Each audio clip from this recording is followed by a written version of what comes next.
Allah saklasın. Bir alkış gelsin gürültülü.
Gelsin.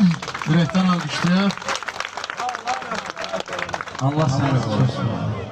Sen burada yine bir tane okuyan var, hamımızdan yapsın. Ay maşallah. Ben bunu sıkıyorum. Çünkü bunun neçə yaşım var? 13. Ama yakın ki böyükleri buradadır. Ama bunu çok cidden okumak koyun. Sesin değişen vaxtıdır. Elə yavaş-yavaş cimcim eləsin. 3-4 ildən sonra, ondan sonra. Çünkü bizim millət maşallah gözdən yaxşıdır. Göz nəzər bunu məhv edir. Allah qorusun, Allah kürəyini qorusun. Çok sağ olun. Bir alqışlar gəlsin.